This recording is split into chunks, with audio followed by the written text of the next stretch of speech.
Bien, et nous allons accueillir Monsieur Mboku François. Monsieur Mboku François, venez. Vous êtes le président de l'UDC, l'Union de Congolais de la diaspora. Merci pour la parole. Bonsoir à tous et à toutes. Je suis M. François Mboku Kassa. Je suis le président de l'Union de Congolais de la diaspora. Je salue en passage mes amis, mes collaborateurs qui viennent de très loin. Je vois notre frère Martin qui vient de l'Allemagne, Ndongala, qui est aussi pasteur, qui s'est engagé pour les combats, pour la libération de la RDC. Je salue M. Narcisse Lokonda qui est là aussi. Je salue M. Athanas Mapessa.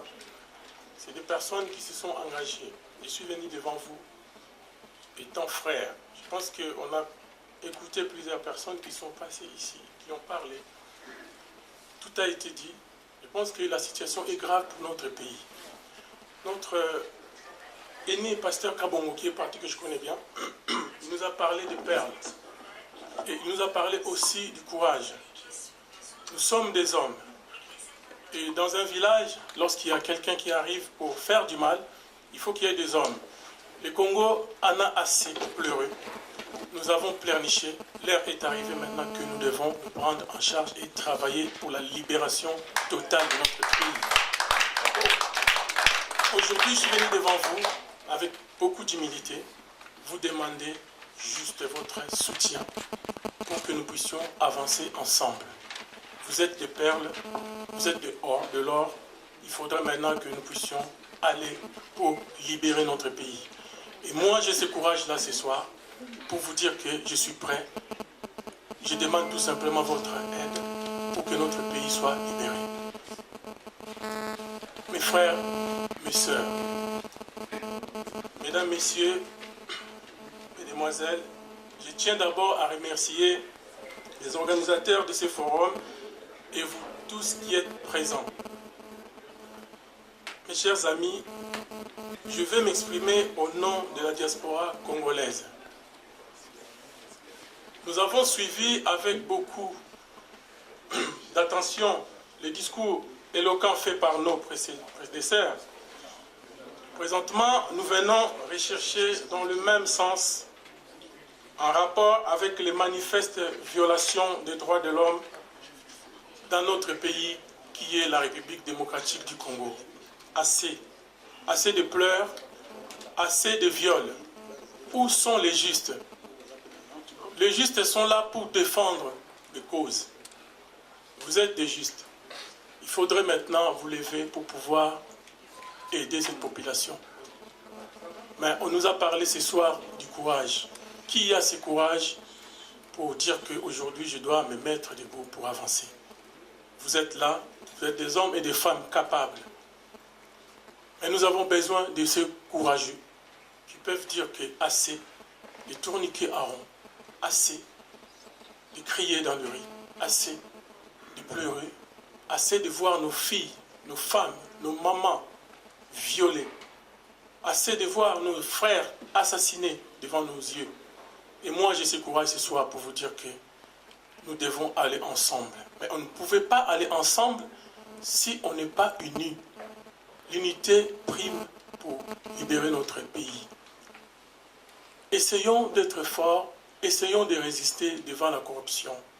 Essayons de mettre en place nos valeurs. Nous avons vu que notre pays n'a plus de valeurs. On a tout perdu.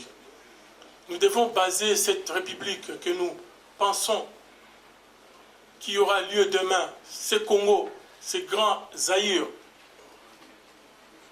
Vous êtes là pour essayer de faire quelque chose. Voilà mes frères.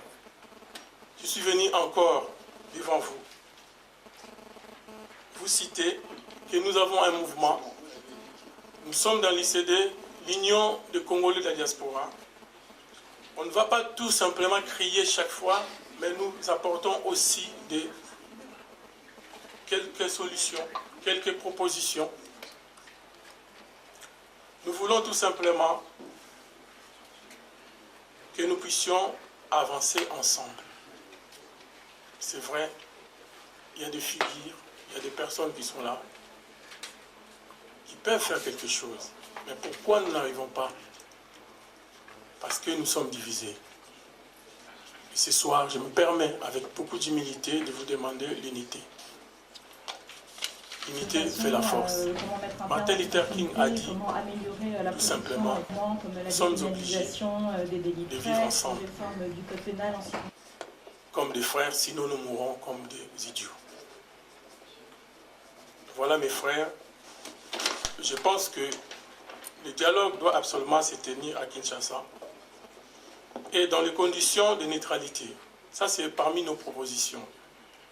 La MONUSCO devra assurer la sécurité de la ville de Kinshasa durant toute la période du dialogue national en concertation avec le commandement neutre des forces de défense et de sécurité. L'Union des Congolais de la diaspora exige ardemment à la participation des forces de la résistance populaire dans tous les processus du dialogue. La Constitution, c'est la loi fondamentale d'un pays. Il faut éviter la révision. C'est l'expression de la volonté du peuple. La diaspora doit avoir le droit de vote, qu'il se trouve à l'intérieur comme à l'extérieur.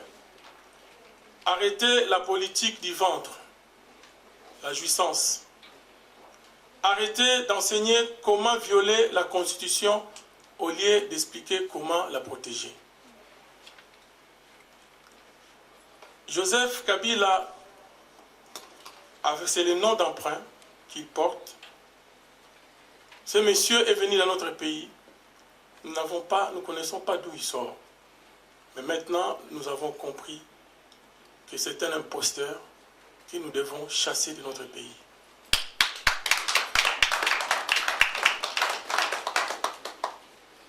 Joseph Kabila doit immédiatement démissionner et sans condition pour permettre une vraie réconciliation nationale et régionale et garantir une intégration régionale des pays souverains. Parlons à présent de l'apparente liberté de presse à Kinshasa. Les acteurs des médias sont devenus des bêtes noires du pouvoir en place à Kinshasa. Les récentes tracasseries qu'ont connues M. Eliezer, animateur de Toko Miwapi, nous prouvent à suffisance combien le pouvoir à Kinshasa déteste une presse objective. En entendre les propos de M. Eliezer, nous devons déjà savoir qu'un bain de sang se prépare dans toutes les grandes villes du pays, dans l'unique but de maintenir en place le pouvoir actuel. Les journalistes assassinés du Nord et du Sud Kivu sont des martyrs du métier et faisons en sorte qu'ils ne soient pas oubliés. Sur ce, à travers la négligence des droits de l'homme, nous devons comprendre que c'est l'accès même au bien-être que le pouvoir en place s'efforce à refuser aux Congolais. Prenons bien conscience de la situation et unissons-nous. Le Congo doit s'habiller de ses propres habits, a dit John Kerry. L'éléphant, je finis pour dire, l'éléphant peut maigrir, mais la souris ne portera jamais ses vêtements. Je vous remercie. Oui, merci. Vous avez maigri en fait en faisant les régimes aussi. C'est très bien, monsieur François Mboukou. Et vous avez été très éloquent. Merci à vous. Merci d'avoir apporté aussi votre soutien par rapport à cette organisation. Merci Mbaya Kabongo, Philippe Kabongo, qui va nous édifier par rapport, bien entendu, à la politique, voilà, le regard qu'il a par rapport à la politique congolaise et aussi nous apporter quelques éléments. Il a un acquis important, il est professeur à l'Institut protestant de Paris, de théologie de Paris. Alors, donc il a à la fois ses côtés maître à penser et côté aussi père spirituel. Il va nous aider à apaiser un peu le climat qu'on a eu tout à l'heure, un peu de tension. Permettez-moi, avant de dire quoi que ce soit, d'exprimer d'abord ma grande admiration pour tout ce que je vois ici et ce que j'entends, et dire aussi toute ma reconnaissance. Ma grande admiration parce qu'habituellement, quand nous retrouvons dans un cadre comme celui-là, nous avons l'habitude d'être comme un climat de macération nationale où nous portons nos problèmes en pleurant sur nos problèmes, nos malheurs, sans nous ouvrir à ce qui se passe ailleurs, sans écouter, sans avoir les yeux ouverts sur les situations similaires dans les pays qui nous environnent et dans le monde. C'est la première fois, l'une des premières fois, où je trouve un contexte où nous écoutons ce qui se passe ailleurs, qui fait miroitement avec ce qui se passe chez nous, et qui nous donne à la fois une perspective et beaucoup de courage. La reconnaissance aussi parce que Freddy et Roger sont des garçons que je connais depuis un certain temps, et ils ont ce courage sur lequel je terminerai mon propos, qui n'est pas long, j'espère. On ne peut rien construire sans courage. Et il n'y a pas de courage sans continuité. C'est-à-dire la grande fidélité à des grandes causes commence par la fidélité à soi-même. Celui qui n'a pas de fidélité vis-à-vis de lui-même, dans ce qu'il entreprend et dans ce qu'il veut faire, celui-là n'a pas de chemin. On observe, on voit comment les uns et les autres se positionnent, marchent, et il y a des personnes, des hommes et des femmes, qui savent mettre un pied avant l'autre dans la même direction, et d'autres qui sont là comme propulsés par devant, venant de tous côtés, et qui tournent en rond. Et je dois dire que Freddy et Roger, comme d'autres dans cette salle, je ne citerai pas, ont cette fidélité qui me fait véritablement chaud au cœur. J'ai la même reconnaissance envers vous, activistes, femmes et hommes, qui travaillez pour endiguer la violence, parce que ce qu'il faut comprendre derrière tout ce qui a été dit jusqu'à présent, ce n'est pas que nous devenions comme des dieux pour fabriquer sur cette terre des hommes un paradis. Ce qui nous est donné de faire, ce qui nous est donné de vivre, c'est simplement de mettre le mal à une certaine distance, que nous ne soyons pas complètement écrasés par le mal. Et ce travail-là qui consiste à mettre une distance par rapport au chaos, c'est même Dieu qui l'a fait. Parce que la création, c'est ça. C'est mettre de l'ordre dans le chaos. Et nous, au Congo, en Afrique, dans le monde, affrontant le chaos, nous essayons, à notre manière, les journalistes, les activistes des droits de l'homme, ceux qui essayent de se battre sur le plan, dans le champ politique, pour y mettre un peu d'ordre et de rationalité, eh bien, nous essayons de faire en sorte que le mal n'ait pas le dernier mot. Beaucoup de choses bonnes et justes ont été dites, et très souvent dites d'une manière remarquable, par les précédents intervenants à ce micro. Beaucoup, vraiment beaucoup de bonnes choses. J'ai noté, j'ai beaucoup aimé ce qui a été dit concernant la maltraitance de la communauté internationale. Il fallait que ce soit dit. Non pas comme une déploration, mais comme une vérité. Il y a une réelle maltraitance maintenue de la communauté internationale sur ce pays et dans cette région. C'était bien que ça soit dit. Je n'entrerai pas dans le détail. Vous aurez la possibilité d'étayer ce que je viens de dire par rapport à ce qui a déjà été dit, et peut-être même interpeller directement l'auteur de ce propos, parce que je dois partir, j'ai une autre obligation. J'ai beaucoup aimé ce que Anissé a dit au sujet de la mémoire.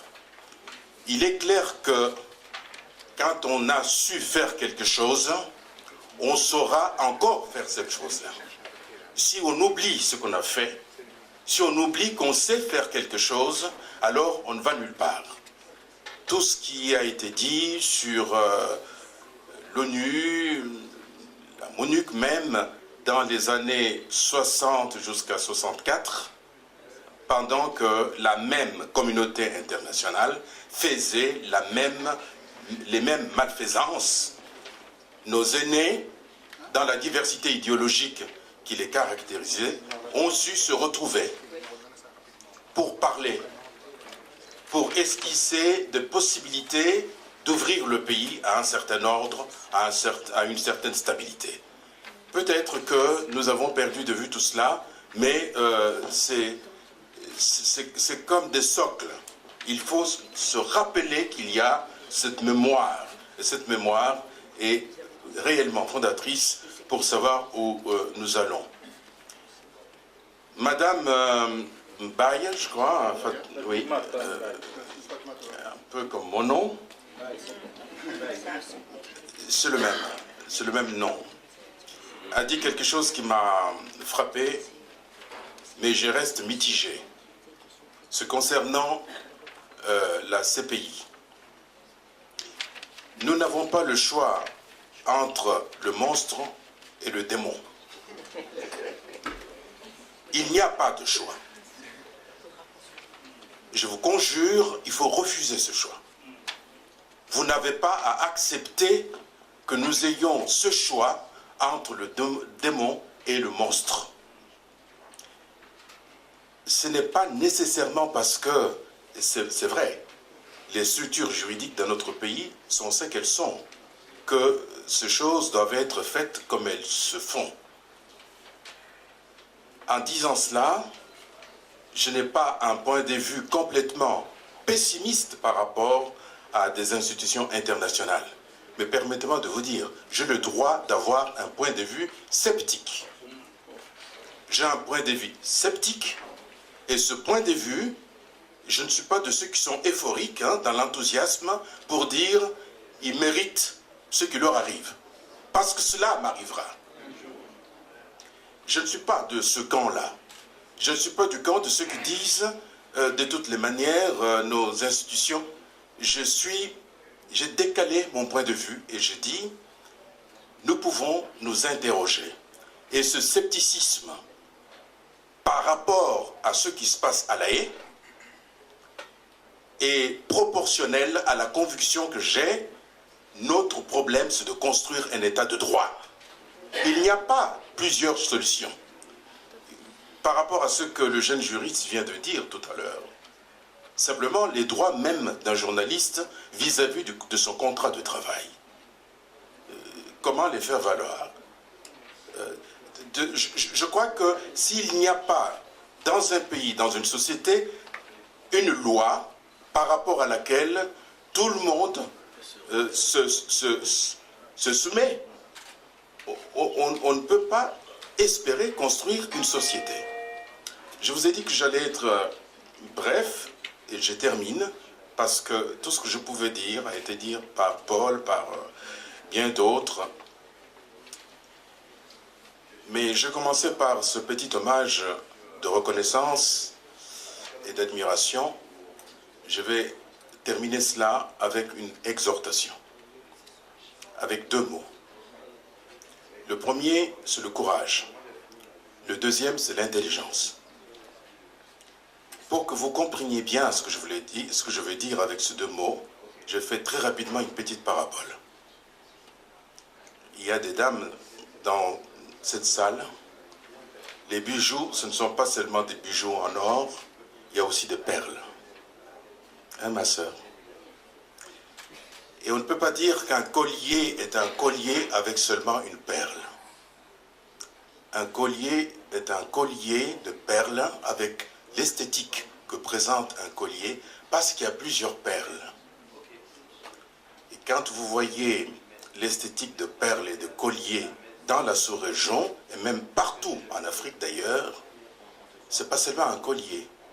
De la même manière qu'il n'y a pas qu'une perle qui fait un collier, il n'y a pas un collier pour l'esthétique du collier, il n'y a qu'un seul collier. Parfois c'est beau, un seul. Eh bien, c'est la même chose pour les hommes et les femmes. Travaillez à être une perle. Vous trouverez une deuxième perle, une troisième, et vous ferez un collier. Et puis il y aura d'autres colliers. Et puis il y aura ainsi de suite. Vous porterez quelque chose où vous passez, les gens regardent et disent c'est beau. Ceux qui font du mal font leur travail. frères et sœurs, ne vous découragez pas. Ils font leur travail, faisons le nôtre. Sortons de cette logique plaintive qui consiste à dire « ils font ça ». Je ne parle pas de la maltraitance internationale, je parle de ce qui se passe chez nous. Je parle même de ce qui se passe dans l'opposition. Et par exemple, ce qui se passe parmi les combattants. Une communauté qui m'est chère. Ceux qui font du mal font du mal. Si nous essayons de faire du bien, faisons le bien, allons de l'avant. Ne passons pas notre temps à nous perdre. Si vous êtes une perle, cherchez une autre perle. Devenez votre collier et il y aura un autre collier, ainsi de suite. C'est la logique.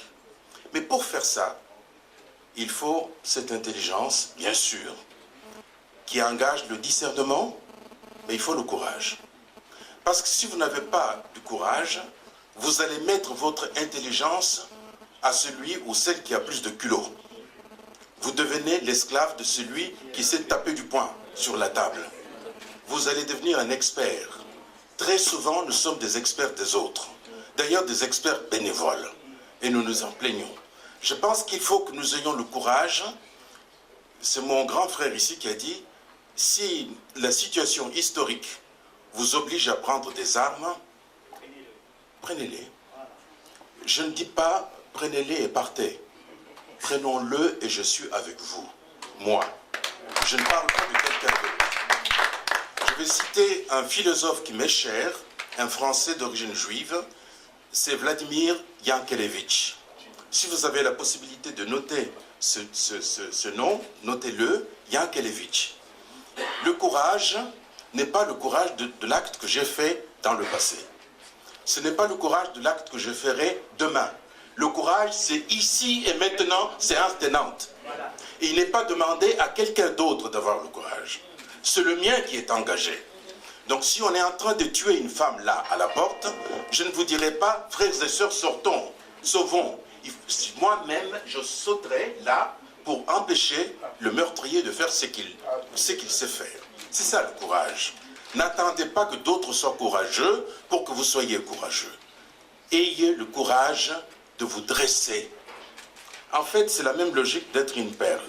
Si vous êtes une perle, vous n'êtes pas de la boue, vous êtes une perle. Et si vous êtes bâti, construit par un courage, eh bien, restez dans cette posture. Ne cherchez pas que d'autres soient les garants de votre courage. Votre courage, c'est votre courage. C'est comme ça que vous êtes. C'est comme ça que vous avez à être. Tout ce travail avec nos amis et frères journalistes, la liste a été évoquée et beaucoup d'entre vous savent que parmi les personnes citées, il y en a qui étaient de combattants avec moi. Paul peut le dire, Freddy le sait, beaucoup d'entre vous ici, parce que je vous vois maintenant, je suis en face, vous savez bien que c'était des gens avec lesquels je buvais, je mangeais, je faisais comme je fais avec vous ici, pour un autre Congo. Ils sont morts pour cela, et moi je suis vivant. Donc je veux dire par là que ce combat, c'est aussi pour qu'on ne soit pas mort pour rien, quoi. Je ne parle pas de Lumumba, hein. Je ne parle pas du prophète Simon Kimbangu, béni soit son nom. Je ne parle pas de tout cela, je parle de ceux qui ont dû manger avec moi, avec lesquels je parlais justement de Lumumba et de Papa Simon Kimbangu. Donc il y a quelque chose à prendre à bras-le-corps pour que ce combat ait un sens. Journaliste, activiste de droits de l'homme, ministre de l'Église, intellectuel. C'est ce que vous êtes qui est engagé. Devenez ce que vous êtes et le Congo changera. Merci beaucoup. Merci professeur. Vous avez parlé avec beaucoup d'émotions. Vous avez évoqué murmurer le nom de votre ami Bapou Mwamba, hein, si je peux lui dire le nom de la personne. C'est une personne qui vous a beaucoup accompagné dans ce que vous avez